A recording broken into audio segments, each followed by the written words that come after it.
Welcome to exam hacks YouTube channel. Exam hacks YouTube চ্যানেলে তোমাদেরকে সকলকে স্বাগতম। আজকে আমরা ডিসকাস করব এসএসসি সিজিএল 2024 11 সেপ্টেম্বর প্রথম শিফটের 25টা জিকে প্রশ্ন। প্রথম প্রশ্ন কি আছে দেখে নিই। নিম্নলিখিত কোন বছরে ভারত আইসিসি ক্রিকেট বিশ্বকাপ টুর্নামেন্ট আয়োজন করেনি? উত্তর হবে 1983 সালে। ভারত 1983 সালে প্রথম ক্রিকেট বিশ্বকাপ জিতেছিল। এসএসসি জিডি 2024-এ এই প্রশ্নটা আসছিল। এবং রিসেন্টলি 2024 সালে আইসিসি পুরুষদের টি-20 বিশ্বকাপ ভারত জয়ী হয়েছে।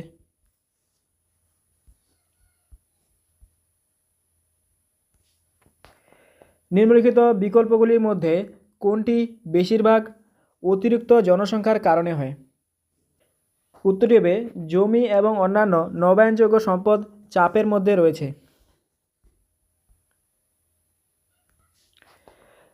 10 ফেব্রুয়ারি 2023 বাজেট অনুযায়ী নিচের কোন ধরনের প্রত্যক্ষ কর সংগ্রহ বেড়েছে?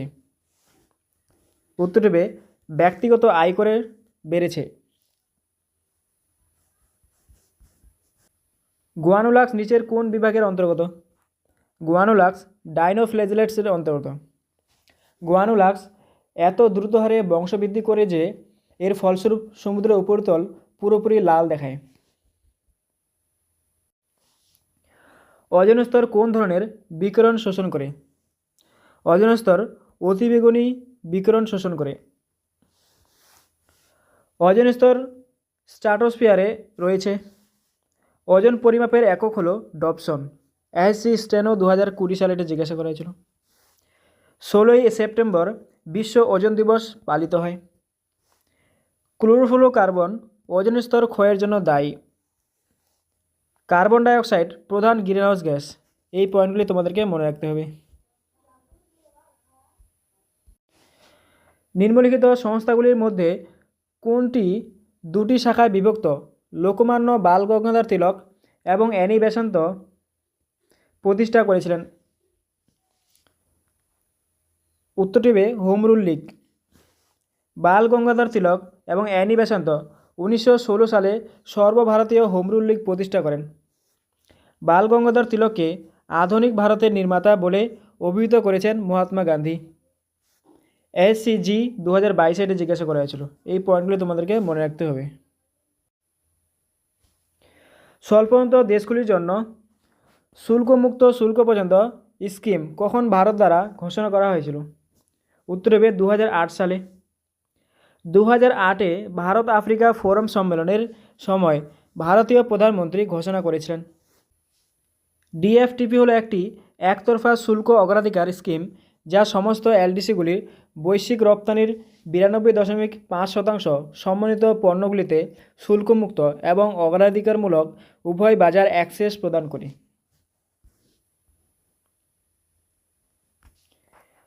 নিম্নলিখিত কোন তারিখে ভারত তার সংবিধান দিবস উদযাপন করে?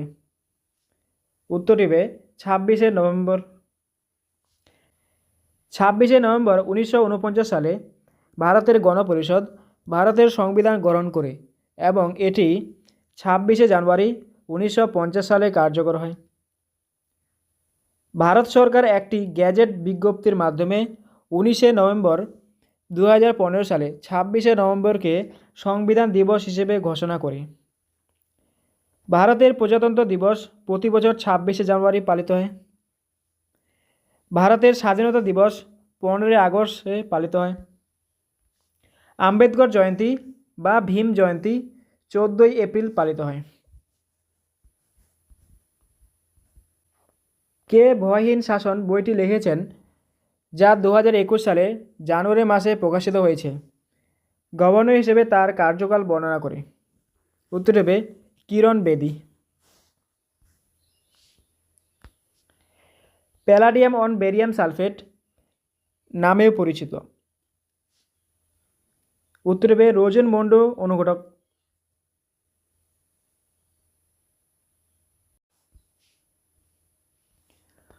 কোন ধরনের বনে আবুলুস এবং মেহগনি গাছ পাওয়া যায়? উত্তর হবে গ্রীষ্মমণ্ডলীয় চিরহরিৎ বন।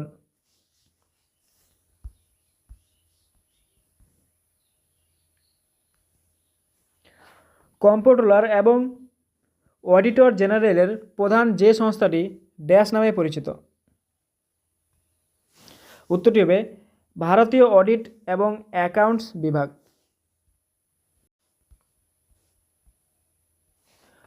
কোন সালে পিএম আয়ুষ্মান ভারত স্বাস্থ্য পরিকাঠামো মিশন চালু হয়েছিল?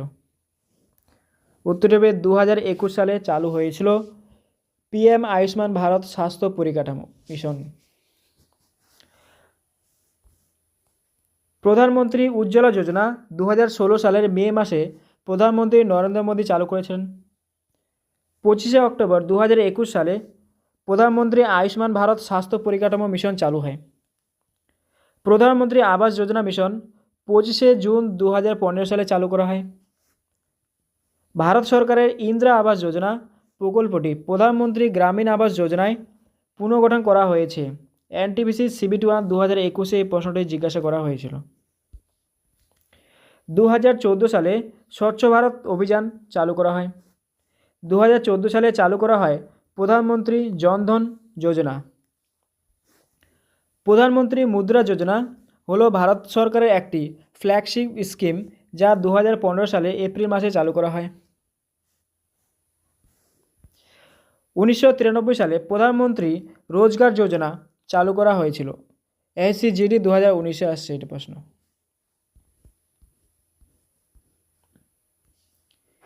নিচের বইগুলোকে তাদের নিজ নিজ লেখকের সাথে মিলিয়ে নিন। তাজুল মাসির কে লিখেছেন? হাসান নিজামী লিখেছেন।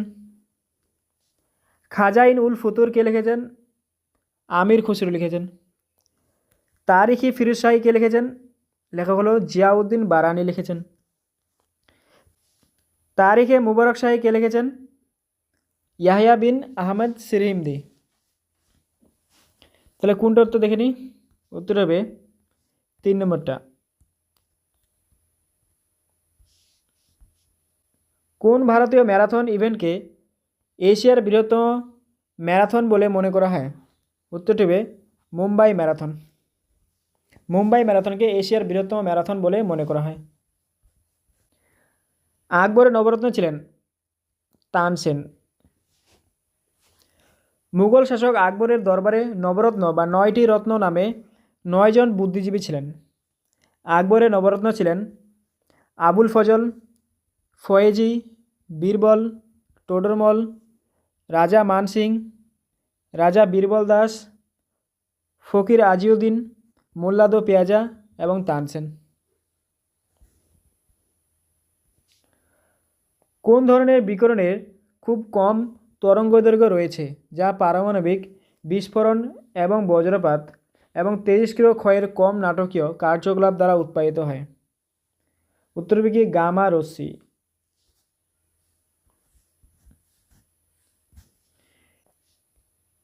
নিচের কোন জোড়া নিজেদের সাথে কোনো সীমানা ভাগ করে না? নিজেদের সাথে সীমানা ভাগ করে না ভুটান এবং মেঘালয়।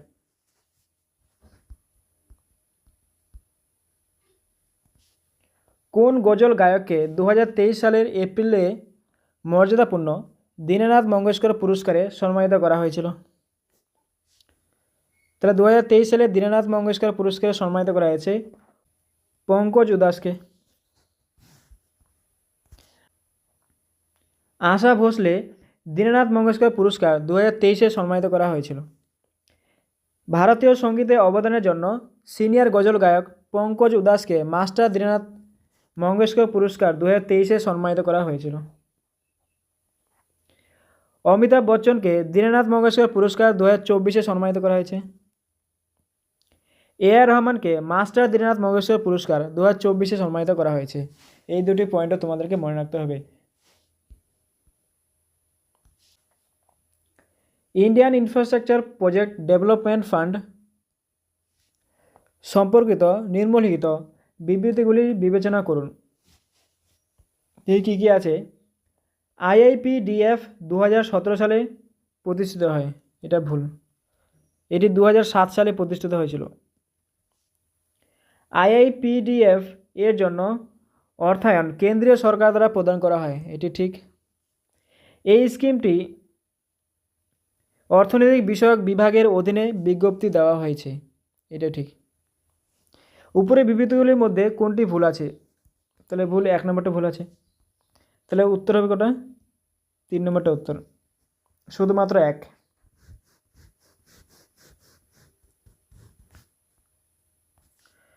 শবে বারাত কোন ধর্মীয় গোষ্ঠী পালন করে? উত্তরটি হবে মুসলিম ধর্মগোষ্ঠী। মুসলিম ধর্মে মূল বিশ্বাস ও অনুশীলনে 5টি স্তম্ভ রয়েছে। ইসলাম হলো প্রধান বিশ্ব ধর্ম যা 7ম শতাব্দীতে আরবের নবী মুহাম্মদ দ্বারা প্রচারিত হয়েছিল। ইসলামে মুহাম্মদকে নবীদের একটি সিরিজের শেষ বলে মনে করা হয়। মুহররম ইসলামী ক্যালেন্ডারের প্রথম মাস হিসেবে বিবেচিত হয়। রমজান মাস ইসলামিক ক্যালেন্ডারের প্রথম 9তম মাস, যা বিশ্বব্যাপী মুসলমানরা রোজার মাস হিসেবে পালন করে। কোন দল 1945 সালে ব্রিটেনের সরকার গঠন করে? উত্তরটি হবে লেবার পার্টি। নিম্নলিখিত বিবৃতিগুলি বিবেচনা করুন এবং নিম্নলিখিত থেকে সঠিক বিবৃতিটি চয়ন করুন। কী কী আছে একবার দেখে নিই। 1 নম্বরে আছে ইউডিএএন প্রকল্প 2017 সালে বাস্তবায়নের 5 বছর পূর্ণ করেছে, এটা একদম ঠিক। এটি বিজ্ঞাপন এবং প্রযুক্তি মন্ত্রণালয়ের ফ্ল্যাগশিপ প্রোগ্রাম, না, এটা ভুল। এয়ারপোর্ট অথরিটি অফ ইন্ডিয়া হলো এই স্কিমের বাস্তবায়নকারী সংস্থা, এটা রাইট। তাহলে কোনটা ঠিক হলো? অপশন হচ্ছে, ওইখানে অপশনটা ভুল আছে, এটা হবে 1 ও 3, শুধুমাত্র 1 ও 3।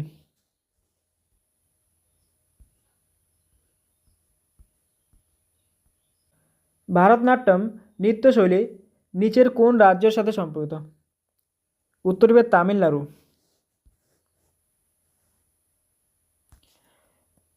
ভারতনাট্যম তামিলনাড়ু রাজ্যের সাথে সম্পর্কিত। ভারতে 8টি ধ্রুপদী নৃত্য হলো 1 নম্বর ভারতনাট্যম, যেটি তামিলনাড়ুতে হচ্ছে। এমটিএস 2023 এবং সিজিএল 2024 এটা আসছে। কথক হচ্ছে উত্তরপ্রদেশের, সিএইচএসএল এবং এমটিএস 2022 আসছিল এটা। কথাগুলি হচ্ছে কেরল, কুচিপুড়ি অন্ধ্রপ্রদেশ, উড়িষ্যি হচ্ছে উড়িষ্যা, সাত্রি হচ্ছে অসম, মণিপুরি হচ্ছে মণিপুর ও মোহিনীঅট্টম হচ্ছে কেরালা। এই 8টি ছিল ধ্রুপদী নৃত্য। এবং আজকে লাস্ট প্রশ্ন হচ্ছে, বল্লভী প্রাচীন ভারতের একটি শহর 5ম থেকে 8ম শতাব্দী পর্যন্ত ড্যাশ রাজবংশের রাজধানী ছিল? উত্তর হবে মৈত্রক রাজবংশ। এক্সাম হ্যাক্স টেলিগ্রাম চ্যানেলে পেয়ে যাবে।